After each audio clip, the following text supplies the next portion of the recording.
Happy Tulip Tuesday. This is the day we share timely tips for the tulip bunch.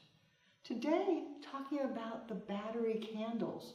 They're so wonderful. They give you that beautiful glow without fear of flame. They only come in white and ivory. Sometimes you want different colors.